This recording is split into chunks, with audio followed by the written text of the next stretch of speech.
जब शुरुआत हुई हमारे साथ राहुल जी के साथ 118 भारत यात्री थे। भारत यात्री यानी कि जो कन्याकुमारी से कश्मीर तक चलने वाले थे। संख्या टोटल कुल मिलाकर 119।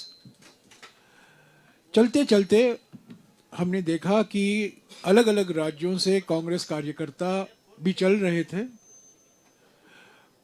पर उनको भारत यात्री का दर्जा नहीं दिया गया था, क्योंकि वो कन्याकुमारी से अब तक चले हैं शामली तक। कल हमने तय किया कि इन लोगों को भी भारत जोड़ो यात्री या भारत यात्री कहलवाना चाहिए। तो कुल मिलाकर 200 भारत यात्री यहाँ से हरियाणा जाएंगे, हरियाणा से पंजाब जाएंगे और पंजाब से हिमाचल और हिमाचल से जम्मू और कश्मीर जाएंगे, जहाँ 30 तारीख को राहुल जी राष्ट्रीय तिरंगा फहराएंगे। इन 200 भारत यात्रियों में से 23 उत्तर प्रदेश के हैं। और आज की प्रेस कॉन्फ्रेंस का एक मकसद है कि जो उत्तर प्रदेश के भारत यात्री हैं, और याद रखिए भारत यात्री की परिभाषा ये है कि जो लोग कन्याकुमारी से चल रहे हैं, उन 23 में से 20 भारत यात्री यहाँ मौजूद हैं। हम इनका परिचय कराना चाहते हैं आपसे।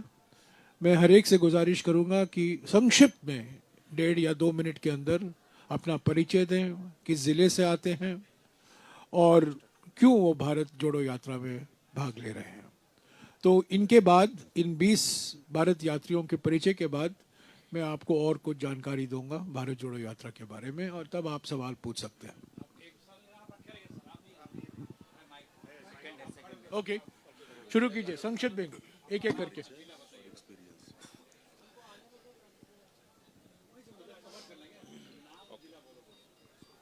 मेरा नाम मोहम्मद आरिफ है। मैं उत्तर प्रदेश के जौनपुर ज़िले से आता हूँ। मैंने भारत को बहुत पढ़ा, बहुत जाना, मगर इस यात्रा के दौरान मैंने भारत को जिया है। विभिन्न संस्कृतियों, विभिन्न कल्चरों को अपने आप में आत्मसात किया है। जो एक मौका मुझे ये जानने का मिला, अपने आप को जीने का मिला, वो मैं बयान नहीं कर सकता। बहुत अद्भुत और अकल्पनीय है, और इसके लिए मैं सभी को धन्यवाद देता हूं। और ख़ास तौर से मैं अपने आप को सौभाग्यशाली मानता हूं कि मैं इस भारत जोड़ो यात्रा का हिस्सा हूं। धन्यवाद। मेरा नाम शाहनवाज आलम है। मैं माइनॉरिटी कांग्रेस उत्तर प्रदेश का अध्यक्ष हूँ। मैं बलिया का रहने वाला हूँ, और हम सबके लिए ये बहुत अच्छा अवसर था। भौगोलिक से ज़्यादा वैचारिक यात्रा भी रही है, ये मैं आपसे कहना चाहता हूँ। शुक्रिया। नमस्कार, मैं राहुल राजभर। मैं यूपी का बनारस का रहने वाला हूँ। और जिस तरह से भारत जोड़ो यात्रा, जिन समुदायों से हम लोग आते हैं, विमुक्त, घुमंतु और अति पिछड़ा समाज, तो पूरे भारत से जो एक कनेक्टिविटी रहा विमुक्त घुमंतु जातियों का, और भारत का जो कल्चरल जो डाइवर्सिटीज़ है, उन सब को लेके जो यात्रा में हम लोग आगे बढ़े हैं, निश्चित तौर पे ये हमारी लड़ाई को और मजबूत करेगा। धन्यवाद। जय हिंद, वंदे मातरम साथियों। मेरा नाम रामवरण कश्यप है। मैं अमेठी कांग्रेस सेवा दल का अध्यक्ष हूं और भारत यात्री हूं।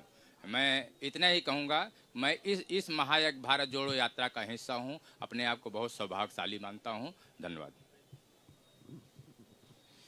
नमस्कार, वंदे मातरम। मैं कुंवर बबलू बिंद केवट वाराणसी से हूँ। कांग्रेस सेवा दल जिला उपाध्यक्ष हूँ, और भारत जोड़ो यात्रा के माध्यम से राहुल जी के नेतृत्व में जो हम लोग चल रहे हैं, बनारस ही नहीं पूरे देश को, हमारे केवट समाज को भी यह वर्तमान बीजेपी सरकार ने ठगा है, और उस ठगी और झूठ के खिलाफ मैं भारत यात्री के रूप में आप सबके बीच मौजूद हूँ। धन्यवाद। जय हिंद, वंदे मातरम।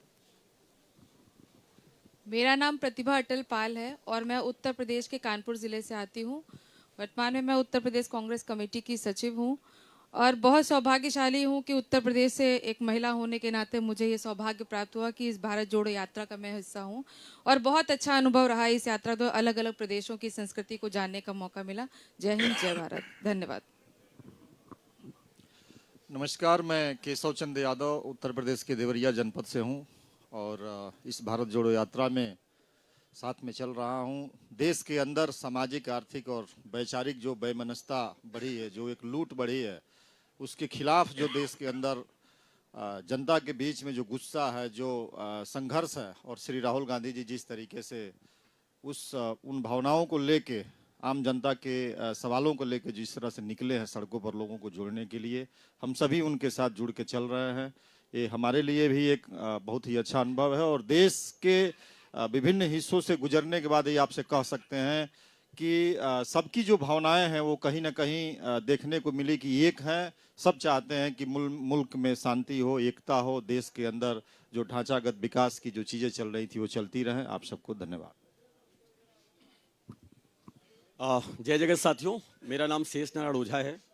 मैं इलाहाबाद कौशाम्बी से हूं और इस समय भारतीय युवा कांग्रेस का राष्ट्रीय सचिव हूं। यात्राओं का इतिहास किताबों में तो बहुत पढ़ा था, लेकिन मुझे इस बात की सुखद अनुभूति है कि अपने जीवन स्वरूप में मैंने यात्राओं को जिया है और उस यात्रा में एक ऐसी यात्रा जिसका उद्देश्य देश को एकजुट करने का है, उसका मैं सहभागी बना। इसके लिए मैं शीर्ष नेतृत्व को भी और स्पेशली राहुल गांधी जी को धन्यवाद देना चाहूँगा कि इस दौर में जिस समय लोग निकल करके किसी के साथ खड़े होने में डर रहे हैं, देश को एकजुट करने के लिए सर्व समाज की बात लेकर के वो निकले हैं। मैं इसका एक अंग हूँ, इसके लिए मैं अपने आप को भी बहुत भाग्यशाली समझता हूँ। धन्यवाद। मेरा नाम गोपाल तिवारी है। मैं उत्तर प्रदेश के हरदोई जिले से आता हूँ। मैं सौभाग्यशाली समझता हूँ अपने आप को कि एक भारत यात्री के रूप में राहुल जी की पवित्र मनसा के साथ भारत की यात्रा यानी भारत जोड़ो यात्रा में मुझे चलने का सौभाग्य प्राप्त हुआ। मैं इस यात्रा में इसलिए शामिल हुआ, हमने 2018 में एक आंदोलन किया था और उस आंदोलन में एक लड़के के नाम से लमसम 750 एडमिट कार्ड जारी किए गए थे। उसकी बाकायदा परीक्षा भी करवाई गई थी। उसके बाद ये सिस्टम का लूज फोल, मैंने काफ़ी संघर्ष किया, हमें सफलता नहीं मिली। उसके बाद जब मैं इस यात्रा में शामिल हुआ तो वही सारे सवाल जो राहुल जी पिछले 8 सालों में पूछते हुए आ रहे हैं, और एक ही मैसेज मैंने इस यात्रा से सीखा कि पिछले 8-9 सालों में इस भारत को जैसा दिखाया गया, ये भारत वैसा नहीं है। तमाम राज्यों और तमाम जिलों का सफर करने के बाद मैं यही चाहता हूं कि यहाँ से जाने के बाद यही मैसेज हम पूरे हिंदुस्तान में सर्कुलेट करेंगे। जय हिंद, जय भारत। नमस्कार, जय भीम। मैं ब्रजेश आर्या, मैं बस्ती से हूँ, उत्तर प्रदेश से। और इस यात्रा में हमने एक चीज़ देखा, सामान कि हमारा भारत बहुत ही खूबसूरत, बहुत ही प्यारा है। जिस तरीके से भारत को तोड़ने का काम किया है ये दमनकारी सरकार, और इस यात्रा से साफ साफ देखने को मिल रहा है कि ये यात्रा पुनः जुड़ेगा और ये दमनकारी सरकार का मनसा चूर चूर होगा। बहुत बहुत धन्यवाद। मेरा नाम जितेंद्र पटेल है। मैं ओबीसी कांग्रेस उत्तर प्रदेश का प्रदेश संगठन सचिव हूँ। और क्योंकि हम एक जिम्मेदार पार्टी हैं और आंदोलन का ही हमारा स्वभाव है, तो हम पहले भी, इससे पहले नदी अधिकार यात्रा भी पिछले साल हमने किया था इलाहाबाद से बलिया तक 502 किलोमीटर का। तो क्योंकि राहुल जी हमारे जन नेता इस यात्रा का नेतृत्व कर रहे थे, तो हम लोगों को फिर से एक बार हिम्मत मिली कि इस अनुभव को और बड़ा किया जाए। इसके लिए राहुल जी का बहुत बहुत आभार है। धन्यवाद। सम्मानित साथियों, मेरा नाम देवेंद्र निषाद है। मैं फिशरमैन कांग्रेस उत्तर प्रदेश का चेयरमैन हूं और गोरखपुर जिले का रहने वाला हूं। इस यात्रा में शामिल होने के पहले मेरा मानना रहा और है भी कि देश और दुनिया के संस्कृति और सभ्यता का खोज प्रचार और सामाजिक समरसता के लिए और धर्मों का प्रचार प्रसार के लिए यात्राओं का बहुत बड़ा महत्व रहा है। इस यात्रा के माध्यम से मैं जो देश के अंदर आज वर्तमान सरकार ने नफरत का माहौल पैदा किया था, उस नफरत के माहौल को समझने के लिए, उस माहौल को ख़त्म करने के लिए राहुल जी के नेतृत्व में देश के अंदर मोहब्बत का पैगाम लेकर और देश को समझने का, इस देश की संस्कृति और सभ्यता को समझने का मौका मिला। इसके लिए हम अपने राष्ट्रीय नेतृत्व को धन्यवाद देता हूं। जय हिंद, जय कांग्रेस। धन्यवाद।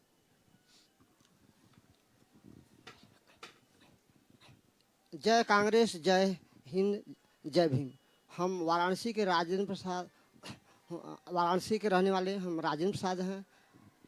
जो देश में बेरोजगारी, भ्रष्टाचारी, महंगाई का जो हाहाकार मचा है, इससे देश में इतनी नफरत फैल गई है कि जो कि हम बहुत सौभाग्यशाली मानते हैं कि हमारे माननीय राहुल गांधी जी के साथ हम जो भारत यात्रा में जुड़े हैं। धन्यवाद। नमस्कार, मेरा नाम मथुरा प्रसाद कुशवाहा है। मैं प्रदेश उपाध्यक्ष युवा कांग्रेस, मैं हाथरस जिले के सादाबाद का रहने वाला हूं।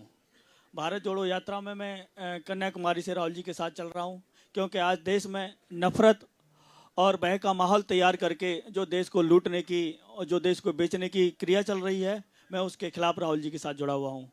मैं युवा हूँ और गरीब किसान परिवार से आता हूँ, इसलिए आपसे मैं युवाओं का ध्यान केंद्रित करने के लिए 2 शब्द कहना चाहूँगा कि एक युवा है, वो दिन और रात कई सालों तक पढ़ाई करता है।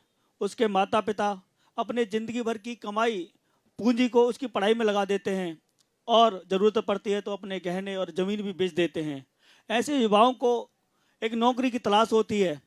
अपना सर्वोच्च न्योछावर करके ये युवा नौकरी की तलाश में निकलते हैं तो हमारा देश का प्रधानमंत्री कहता है कि आप ढकेल लगाओ, आप चाय बेचो, आप पकोड़े तलो। तो मैं समझता हूँ ऐसी सोच हमारे प्रधानमंत्री की है। ऐसी सोच के खिलाफ मैं देश को जागरूक करने के लिए, देश को संगठित करने के लिए, राहुल जी के कदमों को मजबूत करने के लिए इस भारत जोड़ो यात्रा में चल रहा हूँ। बहुत बहुत धन्यवाद। नमस्कार। जय हिंद, वंदे मातरम। साथियों, मेरा नाम लक्ष्मी नारायण दीक्षित है। हम उत्तर प्रदेश के कानपुर ज़िले से आते हैं। वर्तमान में उत्तर प्रदेश कांग्रेस सेवा दल का एक जोन बुंदेलखंड जोन है, उस बुंदेलखंड जोन का प्रदेश अध्यक्ष हूँ। इससे पहले कांग्रेस सेवा दल के द्वारा आज़ादी गौरव यात्रा अहमदाबाद से लेकर के दिल्ली तक निकाली गई थी, उसका भी मैं हिस्सा था। उस यात्रा के दौरान हमें 4-5 प्रदेशों को देखने का अवसर प्राप्त हुआ था, तो हमारी इच्छा थी कि हम क्यों ना पूरे संपूर्ण भारत को देखें। तो इस यात्रा से जब इस यात्रा के विषय में हमने सुना तो हमारी बड़ी प्रबल इच्छा थी कि हम इस यात्रा के सहभागी बने और ये अवसर प्राप्त हुआ शीर्ष नेतृत्व के द्वारा। और हमने कन्याकुमारी से लेकर के यहाँ तक मतलब और अधिक प्रदेशों को, कम से कम 10-11 प्रदेश और जम्मू तक जाएंगे हम लोग।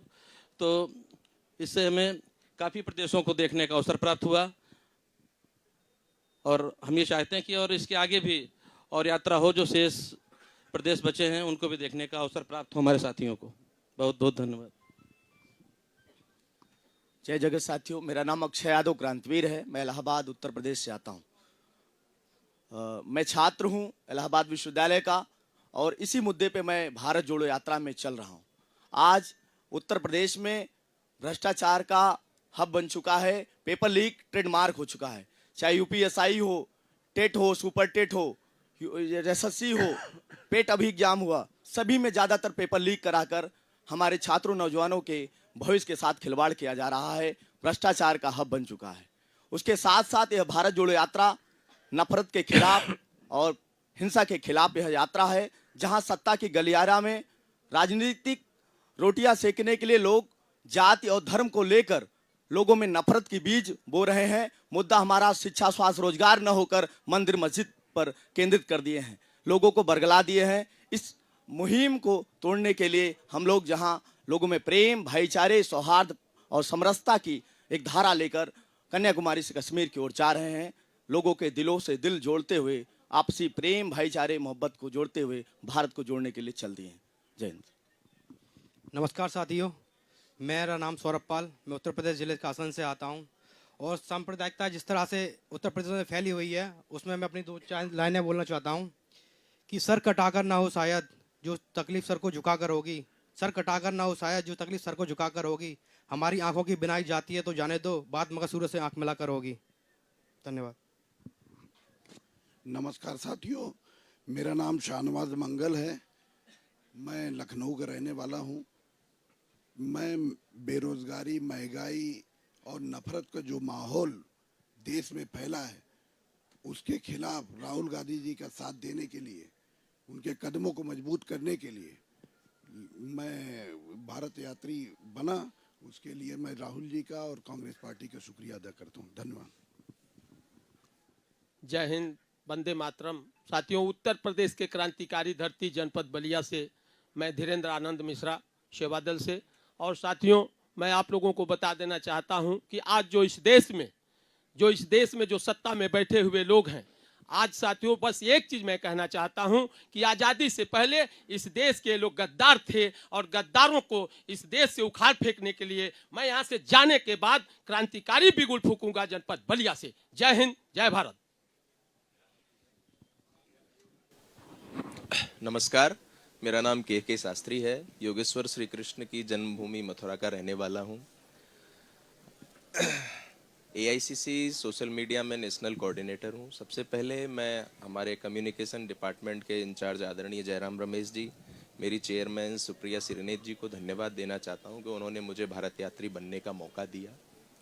दूसरी चीज़, यात्रा का जो अनुभव है वो भूतो न भविष्यति है, न कभी पहले हुआ है और न आगे होगा। इतना ज़रूर कह सकता हूँ कि इससे पहले भी मैंने 7000 किलोमीटर की पदयात्राएं की हैं, तो अब मैं गर्व से ये कह सकता हूँ कि 10,000 किलोमीटर पैदल चल लिया हूँ मैं। ये कॉन्फिडेंस मेरे अंदर है। एक छोटा सा अनुभव आपके साथ शेयर करना चाहूँगा। केरल की उन सड़कों पर जिनसे हमारा पहले कभी वास्ता नहीं रहा है और आगे भविष्य में पता नहीं होगा कि नहीं होगा, उन सड़कों पर चलते हुए आदमी अनजान आकर के आपको गले लगाए और आपकी पीठ थपथपा कर के बोले कि हमें तुम पर गर्व है, उससे अच्छा सुखद क्षण और कुछ नहीं हो सकता। इस यात्रा ने वो गर्व महसूस होने का मौका दिया है।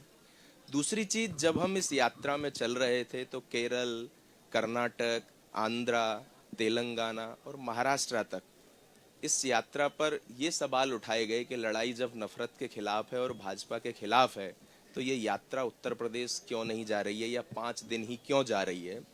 राहुल जी ने महाराष्ट्र की प्रेस कॉन्फ्रेंस में ये बोला कि ये यात्रा उत्तर प्रदेश जरूर जाएगी, जो अफवाहें फैलाई जा रही हैं उन पर ध्यान न दिया जाए। और हम आखिरकार लोनी बॉर्डर से प्रवेश हुए। मैं आप लोगों के माध्यम से उन लोगों को धन्यवाद देना चाहता हूं जो 5 डिग्री और 6 डिग्री टेम्परेचर में अपने घर से निकल करके सुबह 6 बजे आए और इन यात्रा की सड़कों पर उन्होंने ये दिखा दिया कि यूपी के दिल में मोहब्बत है, कांग्रेस है, राहुल जी हैं, प्रियंका जी हैं। ये यात्रा 12 प्रदेशों में जरूर जा रही है, लेकिन इसने अपने संदेश को 140 करोड़ लोगों के दिलों तक मोहब्बत के रूप में पहुंचाया है। ये हम सब लोगों की, हमारे नेता आदरणीय राहुल गांधी जी के नेतृत्व में उपलब्धि है और ये जारी रहेगा। आप सब लोगों का बहुत बहुत धन्यवाद। जय हिंद। धन्यवाद साथियों। मैं उत्तर प्रदेश के फतेहपुर जनपद कलम के सिपाही आदरणीय गणेश शंकर विद्यार्थी जी के क्षेत्र हदगाम से आता हूं। भाइयों, कलम के सिपाही गणेश शंकर विद्यार्थी जी जो नफरत के उस समय जब कानपुर में दंगा हुआ था शहीद हो गए थे, हम लोग उनका इतिहास पढ़ते हैं। वही नफरत का माहौल इस समय लगातार उजागर है। आदरणीय राहुल गांधी जी जो नफरत के माहौल में मोहब्बत की दुकान खोल रहे हैं, उसको आने वाले वक्त में जिस तरह से हमारी नेता प्रियंका गांधी जी ने कहा है, यात्रा समाप्त होने के बाद हम लोग उसकी फ्रेंचाइजी गांव-गांव, गली-गली पहुंचाने का काम करेंगे। कहते हैं कली बेच देंगे, चमन बेच देंगे, धरा बेच देंगे, गगन बेच देंगे, कलम के सिपाही अगर सो गए तो वतन के सिपाही जो वतन बेच देंगे। क्योंकि मैं गणेश शंकर विद्यार्थी जी हमारे आदर्श रहे हैं। उस समय उस क्षेत्र में नफरत के माहौल में शहीद हुए हैं। मैं उनके क्षेत्र से आता हूं, इसलिए नफरत के माहौल को भली भांत जानता हूं। आदरणीय राहुल गांधी, प्रियंका गांधी का सिपाही होने के नाते मैं गांव-गांव, गली-गली इस यात्रा को संदेश पहुंचाने का काम करूंगा। धन्यवाद। शिवाकांत तिवारी। हो गया? हो गया सर। हो गया, शुक्रिया। तो साथियों, वो थे हमारे 20 भारत यात्री। 3 यहाँ नहीं हैं, कुल मिलाकर 23 भारत यात्री हैं 200 में से। इन 200 में 40 महिलाएं हैं और औसत आयु 38 साल की है। अब तक, जैसा कि मैंने कहा, आज 111वां दिन है भारत जोड़ो यात्रा का। अब तक 2300 किलोमीटर हम पूरे कर चुके हैं और इसमें से 54 जिले शामिल हैं। इन 54 जिले में से उत्तर प्रदेश के 3 जिले हैं, उसका मैं अभी जिक्र करने वाला हूं। पर अभी यहाँ से आज हमारा आखिरी दिन है उत्तर प्रदेश में। कल से हम हरियाणा में हैं। हरियाणा में 4.5 दिन रुकेंगे। उसके बाद 12 और 13 को विश्राम का दिन है। उसके बाद पंजाब, उसके बाद 1 दिन के लिए हिमाचल प्रदेश, और उसके बाद करीब 7 दिन के लिए हम जम्मू और कश्मीर में रहेंगे। और जैसा कि मैंने पहले कहा, 30 तारीख को राहुल जी श्रीनगर में राष्ट्रीय तिरंगा फहराएंगे। ये सवाल 2-3 सवाल बार बार उठते हैं और जिसका जवाब मैं आज सीधा देना चाहता हूँ। मैं पहले दे चुका हूँ, राहुल जी भी इस पर काफ़ी विस्तार से इन्होंने बात की है।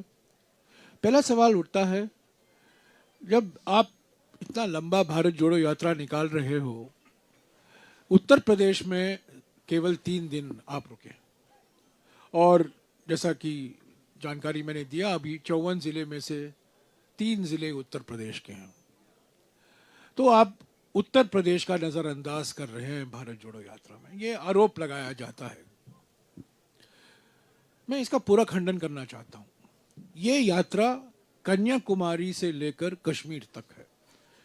इस यात्रा की घोषणा 15 मई 2022 को आदरणीय सोनिया जी, जब कांग्रेस अध्यक्ष थी, उदयपुर चिंतन शिविर के बाद उन्होंने इसकी घोषणा की कि कांग्रेस पार्टी भारत जोड़ो यात्रा निकालेगी, और वो अक्टूबर 2 को उन्होंने तारीख दिया था, वो कन्याकुमारी से कश्मीर तक। उसके बाद अलग अलग रास्तों पर विश्लेषण किया गया, उसका अध्ययन किया गया। अलग अलग कारण होते हैं। सिक्योरिटी एक बहुत महत्वपूर्ण बात है राहुल जी को लेकर, और पहले दिन से राहुल जी अपने मन में स्पष्ट थे, और उन्होंने हमें भी कहा कि मैं इसको पद यात्रा करना चाहता हूँ। ये टोयोटा यात्रा नहीं है। एक हमारे देश में 30 साल पहले टोयोटा यात्रा निकाला गया था, आपको याद होगा। ये टोयोटा यात्रा नहीं है, ये इनोवा यात्रा नहीं है, ये पद यात्रा है। तो आप ऐसा रूट, एक रास्ता निकालो कन्याकुमारी से कश्मीर तक, जो 100% हम पद यात्रा कर सकते हैं, और 30 जनवरी के पहले हम इसको खत्म कर सकते हैं, क्योंकि बजट का सत्र शुरू होता है 31 को, और वो सबसे महत्वपूर्ण पार्लियामेंट का सत्र होता है। तो 30 जनवरी का हमारा समय सीमा था, 30 जनवरी के पहले। तो काफ़ी चर्चा के बाद 4-5 रूट ऐसे देखे गए, और हमने एक सीधा रूट ढूंढ निकाला जो कन्याकुमारी से कश्मीर तक 4.5 महीने लगेंगे, 150 दिन, और ये तय किया गया। इसके साथ साथ हमने जो राज्य मेन भारत जोड़ो रूट में नहीं पड़ते थे, वहां भी भारत जोड़ो यात्रा की घोषणा की। अभी अभी असम में भारत जोड़ो यात्रा, असम 850 किलोमीटर पूरा हो चुका है। भारत जोड़ो यात्रा त्रिपुरा खत्म हो चुका है। आज शाम 4 बजे कांग्रेस अध्यक्ष मल्लिकार्जुन खड़गे जी बांका में, बांका से बोधगया तक 1200 किलोमीटर भारत जोड़ो यात्रा बिहार की शुरुआत में मौजूद होंगे। 28 दिसंबर को भारत जोड़ो यात्रा पश्चिम बंगाल शुरू हुई, जो कलकत्ता से लेकर सिलीगुड़ी तक करीब 880 किलोमीटर लंबा भारत जोड़ो यात्रा पश्चिम बंगाल शुरू किया गया है। और उत्तर प्रदेश में ही, अध्यक्ष जी आपको बताएंगे, उत्तर प्रदेश में ही 75 जिलों में, हर एक जिले में 25 किलोमीटर भारत जोड़ो यात्रा निकाला गया है, और ये पूरा हो चुका है। तो ये कहना बार बार जो मैं सुनता हूँ कि और कल भी मुझे कई लोगों ने पूछा, पत्रकारों ने भी पूछा, आप उत्तर प्रदेश में और ज़्यादा दिन क्यों नहीं काट रहे हैं? हम काटना चाहते थे, रहना चाहते थे, पर हमें कश्मीर पहुंचना है 30 जनवरी के पहले, और दिल्ली वापस लौटना है, क्योंकि पार्लियामेंट की शुरुआत 31 को होती है। तो इसलिए इस भारत जोड़ो यात्रा, यानी कि दक्षिण से उत्तर जो भारत जोड़ो यात्रा चल रहा है, कन्याकुमारी से कश्मीर, इसमें 3 ही जिले उत्तर प्रदेश के शामिल किए गए हैं। राहुल जी ने यह भी कहा है कि हो सकता है 2023 में पश्चिम से पूर्व ऐसा ही भारत जोड़ो यात्रा निकाला जाएगा, जिसमें और भी जिले जाएंगे जो छूट गए हैं उत्तर प्रदेश में, बिहार में, पश्चिम बंगाल में, असम में, उसमें शामिल होंगे। इसकी तैयारी हो रही है, इस पर चर्चा हो रहा है, हो रही है, और देखा जाएगा ये कब हम निकाल सकते हैं, क्योंकि पार्लियामेंट भी है, बाद में बारिश का मौसम भी आ जाता है। पर ये बात ज़रूर है कि हमारे मन में ज़रूर विचार है कि पश्चिम से पूर्व तक एक यात्रा निकालना ज़रूरी है। तो एक तो ये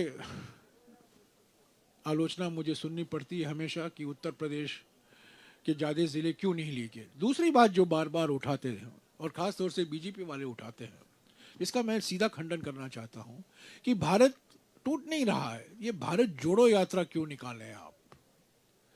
तो भारत जोड़ो यात्रा का माने क्या है, इसका मकसद क्या है, इसका भी काफ़ी विस्तार से स्पष्टीकरण दिया गया है कि हमारे समाज के सामने, हमारे लोकतंत्र के सामने, हमारे देश के सामने 3 बड़ी चुनौतियां हैं, 3 बड़े खतरे हैं। हमारा लोकतंत्र कमजोर होते जा रहा है और ये 3 खतरे हैं। एक तो आर्थिक विषमताएं बढ़ रही हैं, दूसरी सामाजिक ध्रुवीकरण को प्रोत्साहन दिया जा रहा है, और तीसरी बात राजनीतिक तानाशाही हकीकत बन गई है। और ये कारण सीधा मैं कहना चाहता हूं हमारे प्रधानमंत्री की नीयत और प्रधानमंत्री की नीतियों के कारण ये खतरे हमें सामना करना पड़ रहा है। तो इसके बारे में, आर्थिक विषमताओं के बारे में, सामाजिक ध्रुवीकरण के बारे में और राजनीतिक तानाशाही के बारे में, जिससे खतरे पैदा हुए हैं हमारे देश में, हमारे समाज के लिए, हमारे लोकतंत्र के लिए, जनता को उजागर करने के लिए ये भारत जोड़ो यात्रा निकाला गया है। इस पर उदयपुर में काफ़ी लंबा चर्चा भी हुआ और उसके बाद ही ये घोषणा की गई कि भारत जोड़ो यात्रा निकाला जाएगा।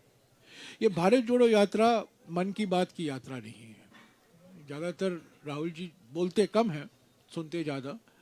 नुक्कड़ सभाएं होती हैं, यहाँ 15-20 मिनट के लिए भाषण बोल देते हैं। कल शाम को उन्होंने एक भाषण दिया, पर भाषणबाजी का वक्त नहीं है भारत जोड़ो यात्रा। समाज के अलग अलग वर्ग, किसान, दलित, आदिवासी, महिलाएं, युवक, पूर्व सैनिक, अलग अलग वर्ग राहुल जी से मिलते हैं, उनके साथ चलते हैं। दोपहर को उनके साथ बैठक होती है, आज भी 2 बैठकें होंगी। कल 2 बैठक हुई राहुल जी के साथ। एक तो हुनर पंचायत, उत्तर प्रदेश के अलग अलग ज़िलों से आए थे, और आज भी 2 ऐसे बैठकें होंगी 1 घंटे के लिए। तो राहुल जी सुनते ज़्यादा हैं, बोलते कम, चर्चा होती है। तो ये जनता की चिंता समझने के लिए भारत जोड़ो यात्रा निकाला गया। इसका नतीजा ज़रूर ये है कि कांग्रेस संगठन में एक नई ऊर्जा आई है। कांग्रेस संगठन के लिए एक संजीवनी है। ये वोट के लिए नहीं निकाला गया, ये चुनाव जीतो यात्रा नहीं है, चुनाव जिताओ यात्रा नहीं है, ये भारत जोड़ो यात्रा है। 26 जनवरी से 26 मार्च तक हाथ से हाथ जोड़ो अभियान निकाला जाएगा, जिसके माध्यम से जो सफलता हमने हासिल की है भारत जोड़ो यात्रा में, वो ब्लॉक के स्तर पर, ज़िले के स्तर पर और राज्य के स्तर पर पहुंचाया जाएगा। हमारे कार्यकर्ताओं को एक मौका मिलेगा घर घर जाने को, और जो भारत जोड़ो यात्रा का संदेशा है हर घर तक पहुंचाने के लिए, और मोदी सरकार की जो विफलताएं हैं और जो खतराएं हैं हमारे समाज के सामने, लोकतंत्र के सामने, जैसा कि मैंने आपको बताया था, वो भी घर घर को पहुंचाए। तो भारत जोड़ो यात्रा कोई इवेंट नहीं है, ये एक मूवमेंट है और ये चलता रहेगा। और मैं समझता हूं ये पहली बार कांग्रेस ने विचारधाराओं का मुकाबला पहचाना है, और ये विचारधारा का जो जंग हमें लड़ना था कई सालों पहले, आज हम स्थिति में हैं कि हम कह सकते हैं कि भारत जोड़ो यात्रा के माध्यम से हम विचारधारा के मुकाबले में उतरे हैं। चुनावी राजनीति अलग है, इसका असर चुनाव पर क्या होगा मैं नहीं कह सकता हूं। चुनावी राजनीति अलग है, वो हमारे संगठन पर निर्भर करता है। पर हमें अगले 5 साल के लिए 10 साल लगेंगे, क्योंकि जहर हमारे समाज में हर जगह हर कोने में पहुंच गया है। ये आरएसएस का जहर, विभाजन का जहर, और जो प्रधानमंत्री हमेशा फैलाते हैं, तो ये अनेकताओं को दबाने की जो कोशिश की गई है पिछले 10 सालों में, ये सब 5 साल, 10 साल, 15 साल तक लगेंगे, पर ये हमें लड़ना है, क्योंकि हमारे देश के सामने 2 विचारधाराओं का मुकाबला है, 2 विचारधाराओं का सीधा टक्कर है। एक बीजेपी आरएसएस विचारधारा और दूसरा कांग्रेस विचारधारा। तो लोग पूछते हैं मुझे, कल भी कई लोगों ने पूछा, क्या सफलता हासिल हुई है, क्या सफल हो गया है, क्या आपके मकसद पूरे हो गए हैं? मैं आपको साफ कहना चाहता हूं, ये हम अभी नहीं कह सकते। 5 साल लग सकते हैं, 10 साल लग सकते हैं, पर हम इसमें लगे रहेंगे, हम एकजुट होकर इसमें काम करेंगे, चुनाव भी लड़ते रहेंगे साथ साथ। हम पॉलिटिकल पार्टी हैं, हम राजनीतिक पार्टी, राजनीतिक दल है। अंत में ये कहूँगा कि इस पर भी चर्चा हुई है। कल आरएलडी के कई कार्यकर्ता बागपत में मौजूद थे, हमारे भारत जोड़ो यात्रा में। कई कार्यकर्ता मुझसे भी मिले, राहुल जी से भी मिले, ज्ञापन भी दिया हमें, और हमें समाजवादी पार्टी से, बीएसपी से भी, उनके नेताओं से राहुल जी के साथ चल नहीं पाए, कुछ कारण मैं नहीं जानता हूं, पर जरूर ये कहना कि उनका समर्थन नहीं है भारत जोड़ो यात्रा के लिए, ये बिल्कुल गलत है। उनका समर्थन है, कई लोग समर्थन करते हैं और चलते भी हैं राहुल जी के साथ। कई लोग और लोगों ने समर्थन दिया है जो चल नहीं पाए। तो एकता, विपक्ष की एकता, ये भारत जोड़ो यात्रा विपक्ष की एकता के लिए नहीं निकाला गया है, पर विपक्ष की एकता एक नतीजा बन सकता है भारत जोड़ो यात्रा का। अगर कांग्रेस मजबूत होता है, विपक्ष की एकता भी मजबूत होगी। एक कमजोर कांग्रेस विपक्ष की एकता को मजबूत नहीं कर सकती। तो भारत जोड़ो यात्रा से कांग्रेस मजबूत होगी, और अगर कांग्रेस मजबूत है तो विपक्ष की एकता भी मजबूत है। तो अगर एक मिनट, अगर हमारे अध्यक्ष जी कुछ कहना चाहते हैं, मैं उनसे गुजारिश करूंगा, और बाद में आप सवाल पूछ। धन्यवाद।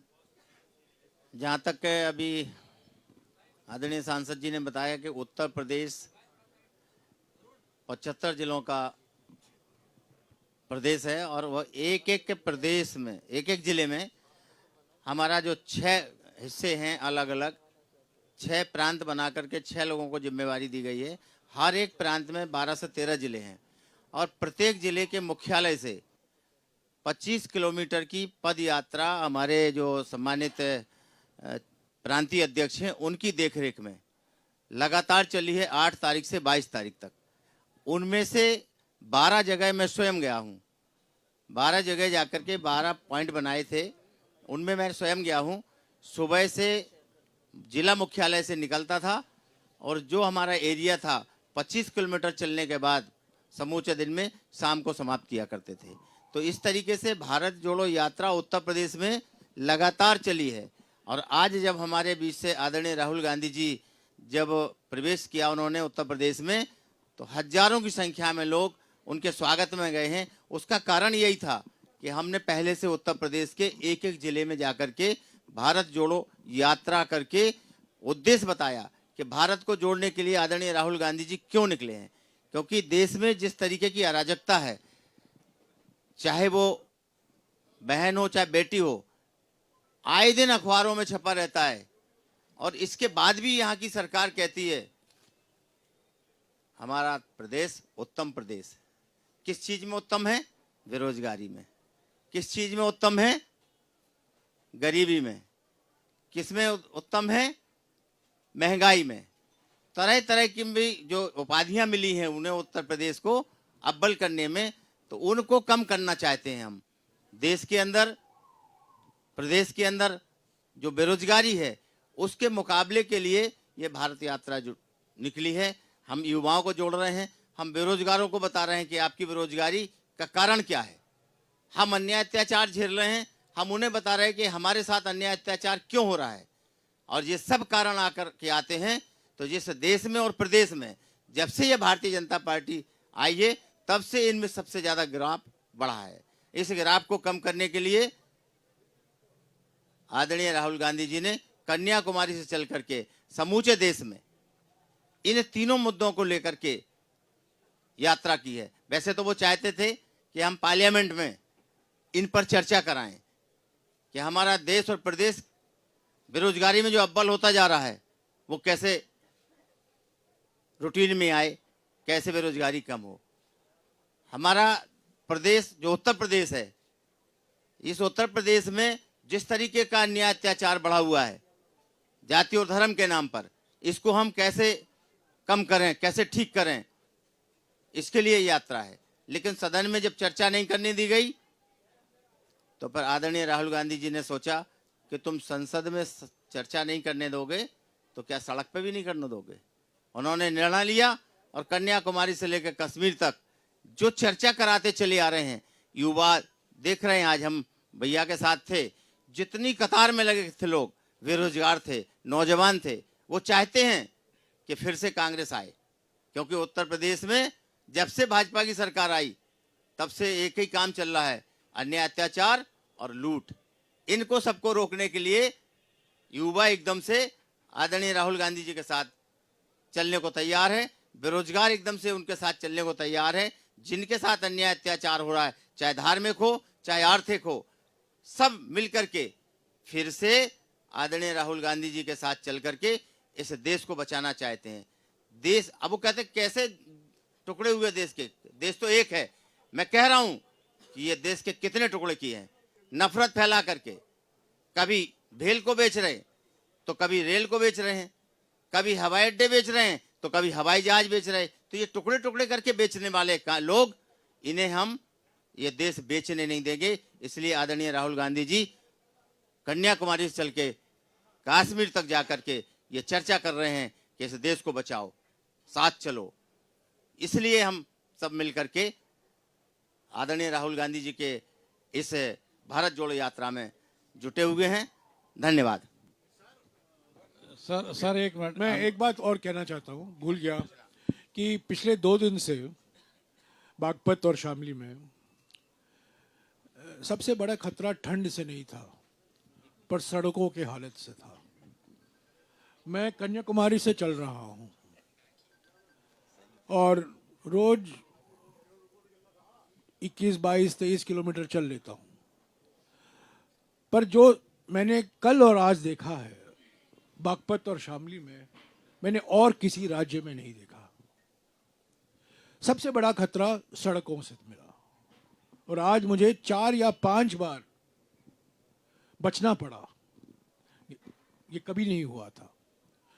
और जो दावा करते हैं उत्तर प्रदेश के बारे में, मैं उनसे गुजारिश करूंगा वो 1-2 घंटे के लिए बागपत आएं, शामली आएं और देखें सड़कों की क्या स्थिति है, सड़कों की क्या हालत है।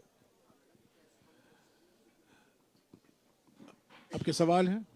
सर एक मिनट सर, बीच में इंटरप्ट कर रहे हैं। हमारे एक यात्री अभी लेट आए तो उनसे परिचय करा दूं, फिर आप सवाल लें। सर समय पर आना चाहिए यार, समय पर आना चाहिए। मैं ओम प्रकाश कुशवाहा सर, उत्तर प्रदेश के कुशीनगर जिले से हूँ। सर इस यात्रा में हमें चलने के लिए अवसर मिला है, इसके लिए नाम बताइए। नाम? ओम प्रकाश कुशवाहा सर। धन्यवाद। ओके,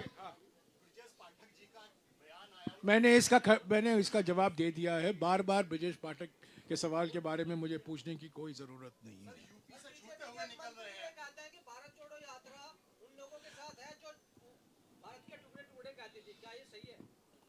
किसने किया? कौन नेता? किसने कहा? किसने टुकड़े किए? पाकिस्तान के टुकड़े किए हमने, हिंदुस्तान के नहीं, भारत के नहीं। जो टुकड़े कर रहे हैं भारत के, वो आरएसएस बीजेपी वाले हैं जो नफरत फैला रहे हैं भाषा के नाम पर, प्रांत के नाम पर, जाति के नाम पर, धर्म के नाम पर। समाज को बांटते हैं। आरएसएस बीजेपी बांटती है, कांग्रेस बांटती नहीं है।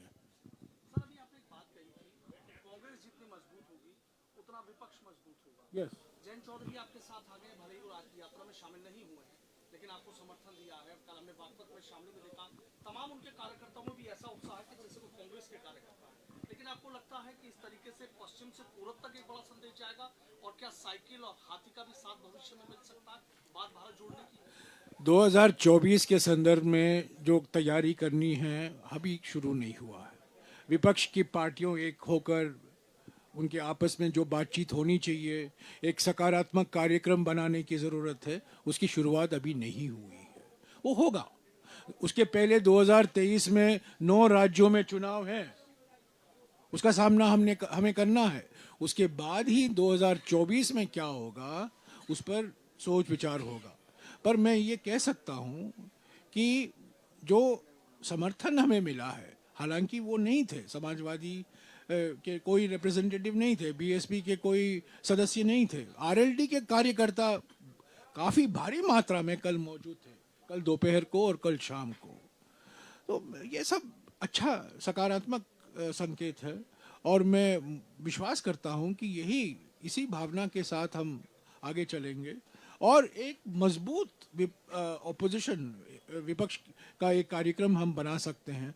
सिर्फ एंटी मोदी प्लेटफॉर्म से नहीं चलेगा, हमें एक सकारात्मक कॉमन प्रोग्राम देना पड़ेगा जनता के सामने, कृषि के क्षेत्र में, उद्योग के क्षेत्र में, संविधान को और मजबूत करने के लिए हम क्या कदम उठाएंगे। तो ये पॉजिटिव कार्यक्रम हमें देना होगा। इस पर बहुत कुछ काम करने बाकी हैं।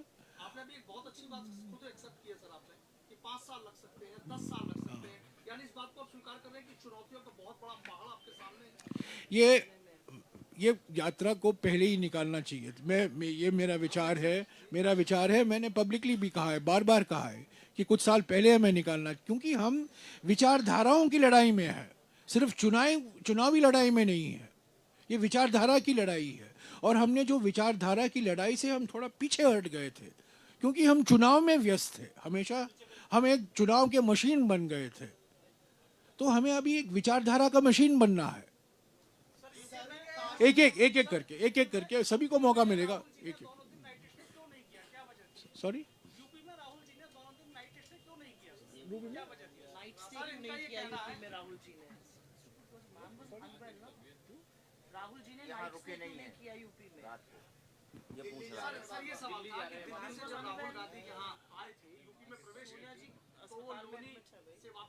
भाई इस सवाल का जवाब आप जानते हैं यार, आप जानते हैं यार, आप जानते हैं ये सवाल, आप फिर भी ये पूछते हैं। कोई बिल्कुल नहीं, अब बिल्कुल नहीं यार, ऐसा क्या, कोई सिक्योरिटी से कोई लेना देना नहीं है, कोई लेना देना नहीं है।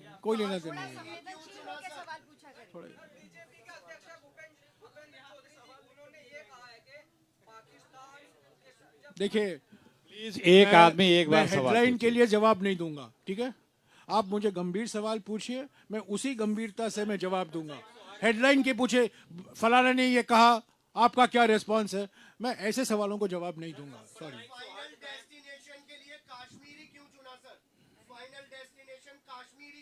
क्योंकि मैं कहूंगा ना, आपने सुना नहीं मैंने क्या कहा, ये कन्याकुमारी से कश्मीर तक है, कन्याकुमारी से काबुल नहीं हो सकता, कन्याकुमारी से कश्मीर है, काबुल नहीं हो सकता, कश्गर नहीं हो सकता।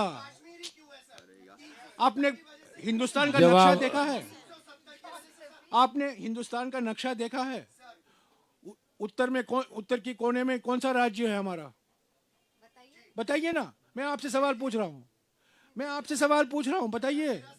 अरे यार, अरे भाई, मैं आपसे सवाल पूछ रहा हूँ। चलिए ठीक है, नेक्स्ट। मैं आपको एक नक्शा दे देता हूँ, बाद में देखिएगा। प्लीज भैया, हो गया आपकी बात भाई, प्लीज आपका जवाब मिल गया। प्लीज दूसरों को अवसर दें। अगर आप मेरा सवाल प्रकाशित करना चाहते हैं आप कहिए, क्योंकि कन्याकुमारी से काबुल नहीं जा सकते, कन्याकुमारी से हम सिर्फ कश्मीर जा सकते हैं। कमाल यार, कैसे सवाल पूछते हो आप लोग। उनका हाँ जी, प्लीज भाई, आपका जवाब मिल गया मेरे भाई। प्लीज हो गया प्लीज। अरे रुक, प्लीज हो गया आपका सवाल। प्लीज बहस की बात नहीं है, आपका प्रश्न किया, उसका जवाब मिल गया। प्लीज शंकराचार्य कहाँ तक गए बताइए? शंकराचार्य कहाँ तक गए बताइए ना। शंकराचार्य कहाँ से शुरू किया? कन्याकुमारी के पास कालड़ी। शंकराचार्य कहाँ तक गए? शंकराचार्य हिल कहाँ है? शंकराचार्य पर्वत कहाँ है? श्रीनगर में है। तो आप शंकराचार्य से क्यों पूछते हैं कि नहीं, आप श्रीनगर के बाहर क्यों नहीं गए?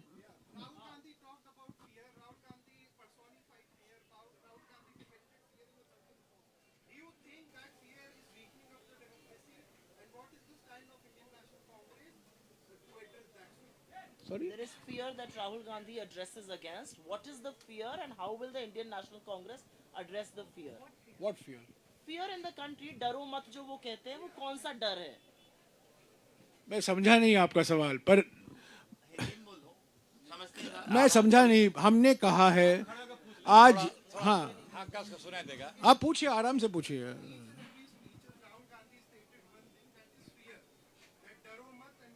Yes, yes. Be bold.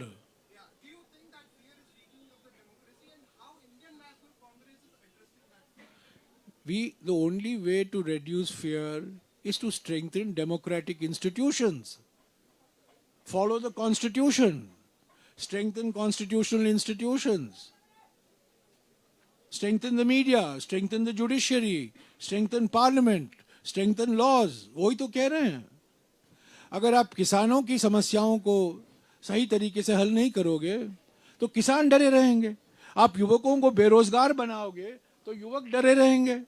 आप महिलाओं और दलितों पर जो अत्याचार हो रहा है उस पर कार्यवाही नहीं करेंगे तो महिलाएं और दलितों भी डर में रहेंगे।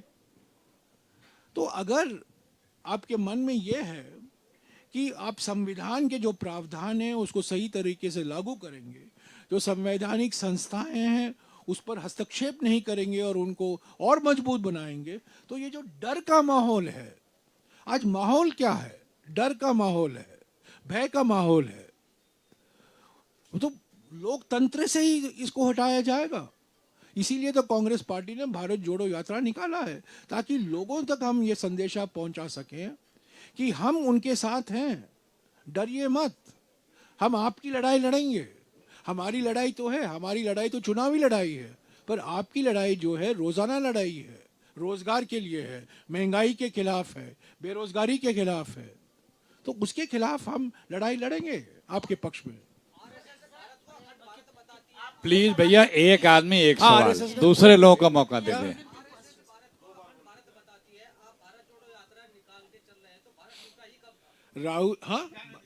राहुल जी ने पहले भी कहा है कि मैं आपको याद दिला दूं, ये सवाल राहुल जी से किया गया था एक बार और उन्होंने कहा था मैं आरएसएस मुक्त भारत नहीं चाहता हूं।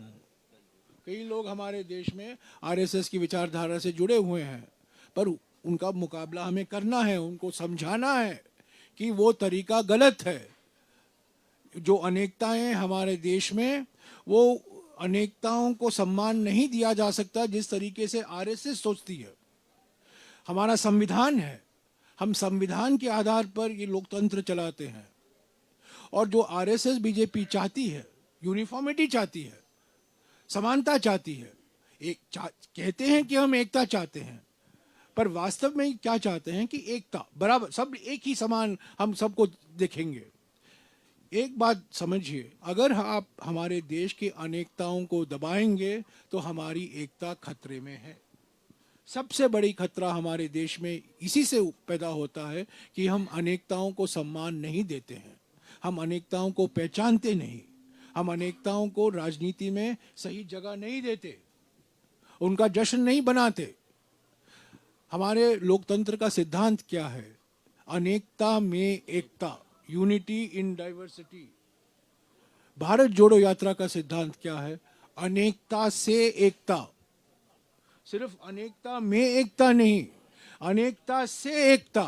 अनेकताओं को स्वीकारो, अनेकताओं को पहचानो, अनेकताओं को जश्न मनाओ और आपको एकता मजबूत दिखाई देगा। यही फर्क है कांग्रेस और आरएसएस के बीच में, कांग्रेस और बीजेपी के बीच में। हाँ बिल्कुल, उसके बाद में हाँ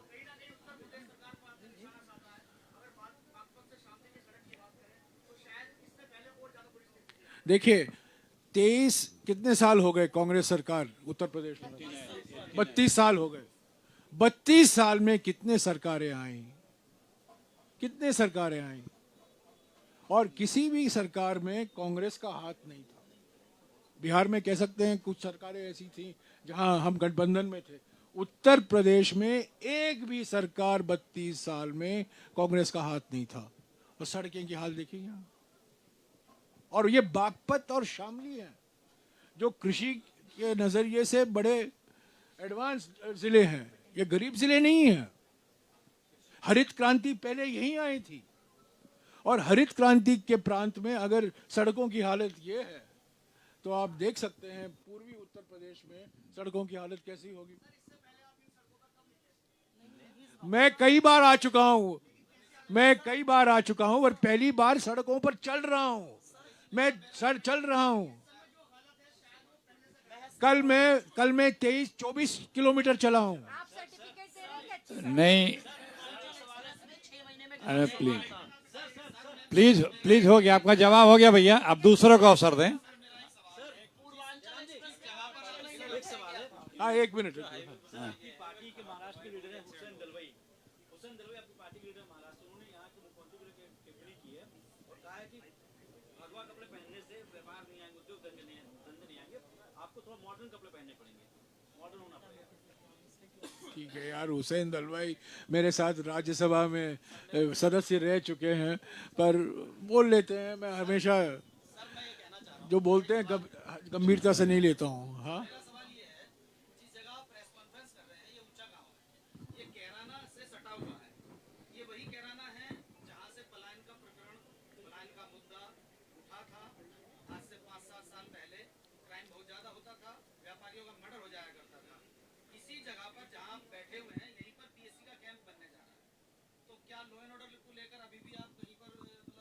हमारे यहाँ 3 उत्तर प्रदेश के महारथी बैठे हुए हैं।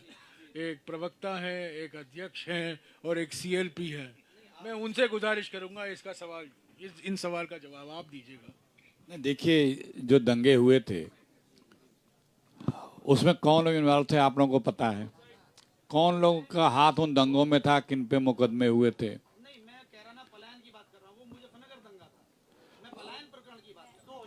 नहीं, पल क्या आप बोलें?